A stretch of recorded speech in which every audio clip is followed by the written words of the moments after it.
Well, certainly a song that needs no introduction around the world, and especially here in Korea. And if I'm being honest, the man behind the song probably doesn't need an introduction as well. But just in case, that was Rainbow Bridge by our guest on the program today, Mr. Steve Barakat. Welcome to Inside Out. Thank you very much. Well, you know, I have to be honest, and I've said this a million times, so our listeners will be well aware of this, but of course your first time on the program, but not your first time at TBS, interestingly enough. Many memories here. Musicians are, without a doubt, with all respect to our other guests, my favorite guests. And so I say that so often, I sound like a broken record, pun intended, but I do look forward to talking to musicians because they have such an interesting perspective on communication. And so very much looking forward to our talk today. Thank you for welcoming me. It's really nice. Well, it is. And the other thing I like, and we're going to get a taste of that today, is the music itself. And of course, we heard one of your signature pieces, and we're going to hear 2 or 3 other pieces as well throughout the interview today. So that's also something for me to look forward to and for the listeners. I'd like to start, I guess, with those listeners, the fans, the Korean fans. You mentioned a lot of memories for you in Korea. We heard in the introduction that you came here about 9 years ago. You actually did perform at TBS eFM's 2nd anniversary concert back in, I think it was 2010. Can you tell us what Korea means to you, what the fans mean to you, and we'll take it from there. Yes, actually the first time was in 1995. For you? For me. Wow. And I remember I was 22 years old, very excited to be in Asia for the first time. So I did a few countries, and then during this tour I came to Korea, and I felt something special, something that was the beginning of something. You know, when you arrive in a place and you feel it's the beginning, not only because I realized that people here, they love the piano music and they love the type of music I was playing, but also the fact that I believe in the growing society of Korea. And I felt like looking at people, how they were working hard and look forward to create new projects. It was, for me, an evidence that Korea would become bigger. And it's why I came back because I felt something good, a good relationship, but also being part of the Korean wave. And today, we talk about it and we see it all over the world, how Korea took a special place, even in the entertainment business, even as movie makers or any other brands. Korea is now part of the world in a much bigger scale, and I'm really, really proud to be part of it.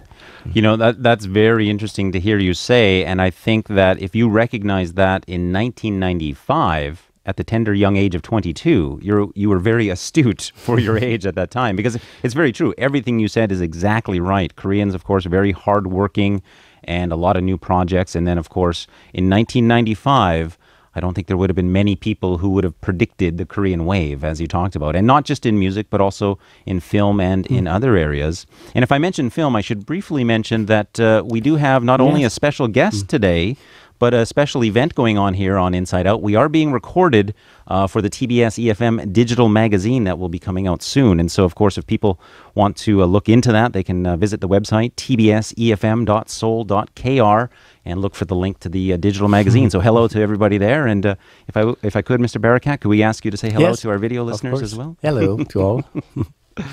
Well, let me just stick with Korea, if I could, just for a moment, because what really stands out to me when I look at your tours in Korea is that you don't just play in Seoul. You get around to not just the other bigger cities like Busan, but also some of the smaller cities. And I guess I'm wondering, do you ever have time to see the cities themselves, or are you just sort of in the concert venue?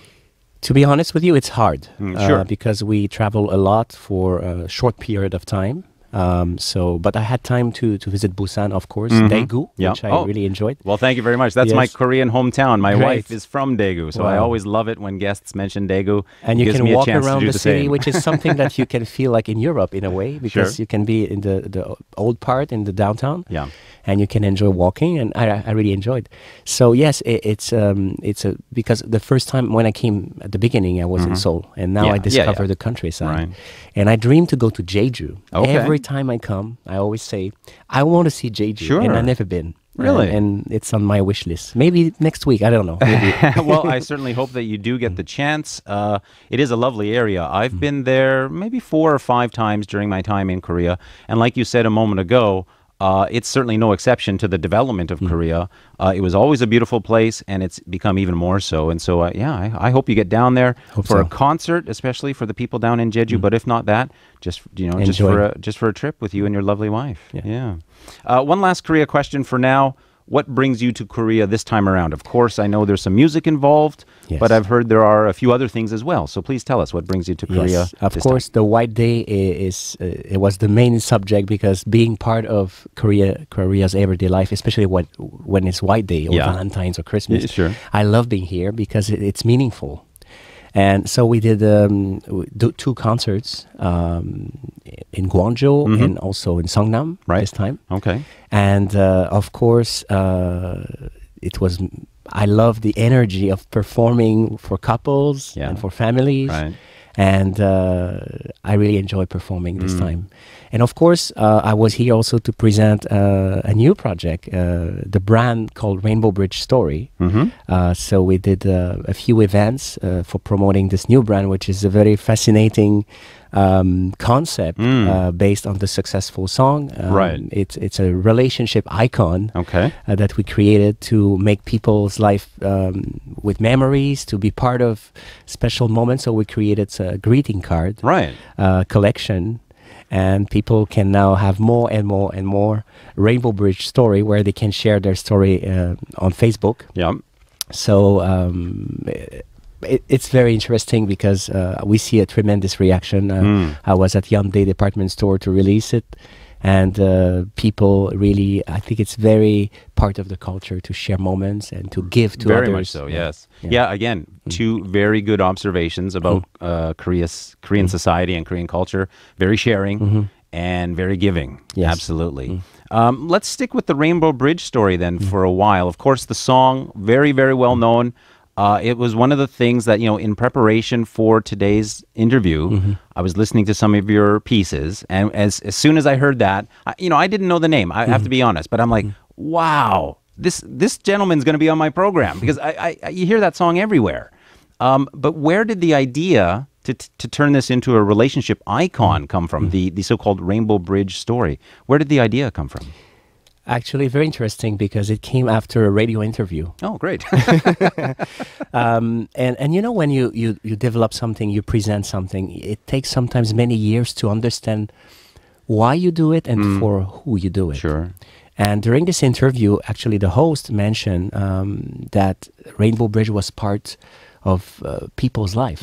And he explained to me that many people, when they get engaged or, this music is played, and I actually observed it when I came to Korea. I remember I came to a hotel and I saw the wedding ceremony and I heard Rainbow Bridge during the ceremony. And then I received thousands and thousands of letters over the last 15 years.